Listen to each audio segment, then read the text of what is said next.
Good day. Today we are taking a journey into the heart of governance. We will be looking at the different structures involved in governing a country. We will look into 4 key aspects.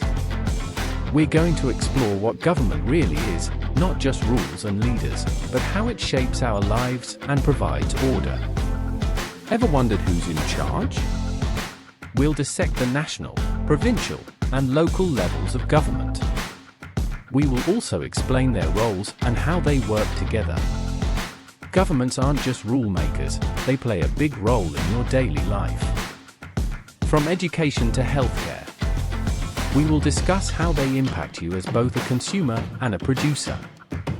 We will uncover how governments influence businesses, affecting the way they use resources and provide services. So, buckle up for a lesson that will open your eyes to the web of government and how it weaves into your world. Enjoy! Firstly, let's understand the meaning of government. Government is a group of people who set policies and make laws to control how a country operates. They collect revenue from citizens and use the money collected or taxes to administer the state. The taxes collected by government ensure that the state runs efficiently. Governments make laws and policies and apply these to assist the economy of a country to grow. A country's government is responsible for making sure that order is kept and safety of citizens. Governments ensure that citizens obey the laws through the justice system. Governments must also protect citizens against threats and attacks by other countries. Governments must also ensure there is infrastructure such as roads, hospitals, and schools in a country. It is also the duty of governments to provide services such as policing, clean water, and electricity to a country. Services and infrastructure help the economy of a country to grow. In democracies such as South Africa, the citizens vote in national elections for the government they want. The government makes a country's laws and protects the people. In a mixed economy, households, businesses, and government produce goods and services. Each one that participates is also a consumer of goods and services. Even if these are not profitable, the government must produce and provide essential goods and services. Let us look at the meaning of democracy and the state. Democracy is a system of government where all the people of the country can vote for who they want to be in parliament. The state is an organized community run by the government. The national government has supreme rule over South Africa. The national government is responsible for the overall running of the country and deals with national issues such as safety and security, foreign affairs, and international trade. The national government is also known as the central government. In South Africa, the government is structured with 3 branches, each with distinct functions and responsibilities. The branches are the legislative branch, the executive branch, and the judicial branch. Pause the video and study the diagram on the right. What are the functions of each branch of government? The National Assembly is primarily responsible for the creation laws. Members of Parliament propose and vote to introduce laws. Members of the Parliament are elected by the South African public during general elections. The Assembly, therefore, acts as a representative body, voicing the concerns and interests of the citizens. The National Assembly holds the executive branch, led by the President and the Cabinet, accountable for its actions. Cape Town is the legislative capital, and that is where we find the Parliament of South Africa. The executive branch consists of the President, Deputy President, and ministers. The executive formulates and implements policies and laws.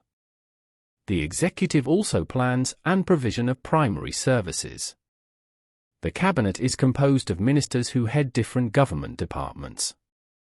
These ministers are responsible for the effective administration and management of their respective departments, ensuring the delivery of public services and the implementation of government policies.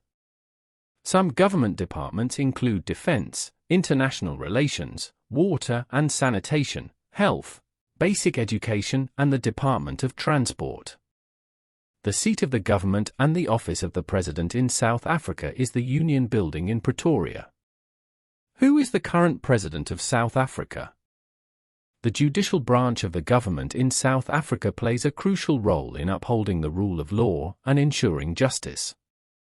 The judicial branch is a body that has the power to make sure justice is served if people break the laws that Parliament makes. The judiciary resolves legal disputes through a system of courts, including the Constitutional Court, the Supreme Court of Appeal, the High Courts, and the Magistrates' Courts.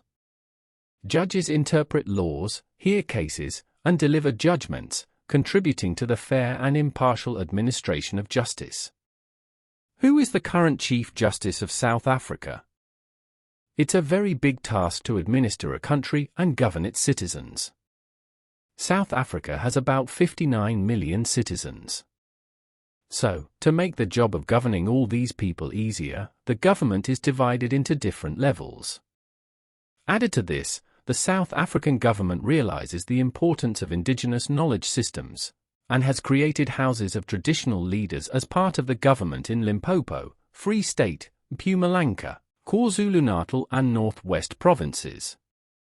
There are 3 levels of government in South Africa: the national government, the provincial government, and the local government.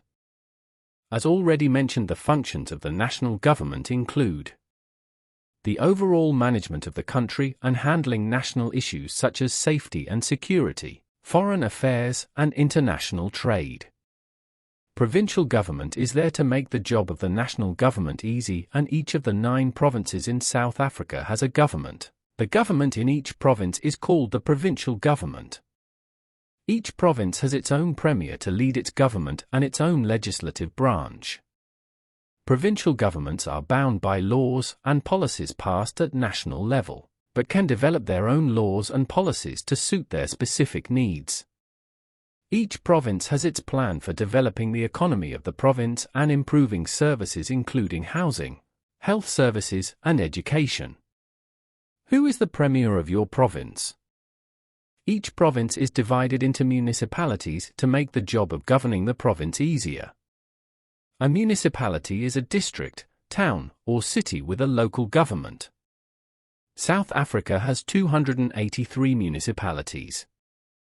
Examples of these municipalities include eThekwini Municipality in KwaZulu-Natal, or the city of Cape Town in the Western Cape Province.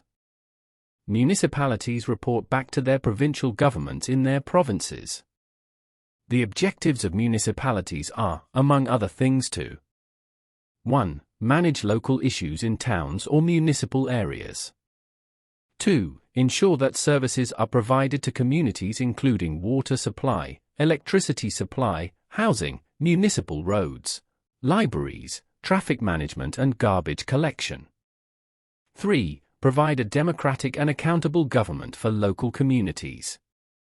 4. Promote social and economic development in a town or municipality.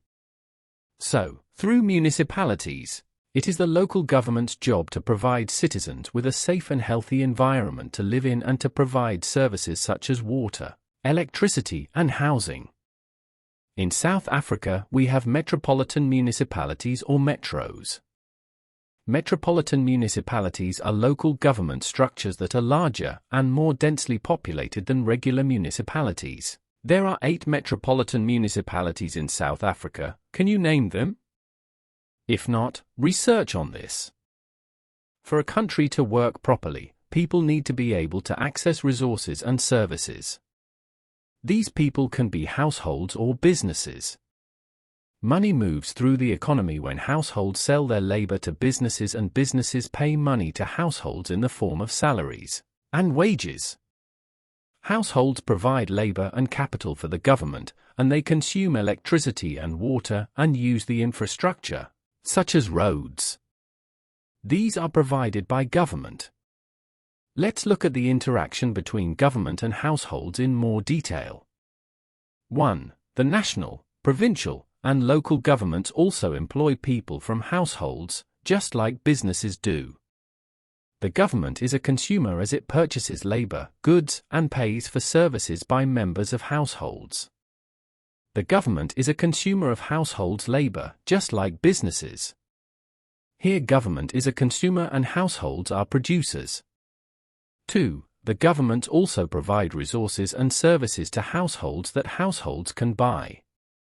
It also produces electricity and builds hospitals, police stations, and courts for households. Here government is a producer and households are consumers. 3. Households also pay taxes to the national government, so that they can run the provinces and municipalities and provide services that households can use. There are several ways in which the government interacts with businesses in the economy. The term business is used to refer to the manufacturers and producers of goods and services in the economy. Businesses are also called firms. Let us look at how the government plays a role in the resources and services that businesses use. This role is quite similar to the role it plays in households. 1. Businesses employ the members of households and pay for their labor. In this way they give households the means to pay taxes to the national government.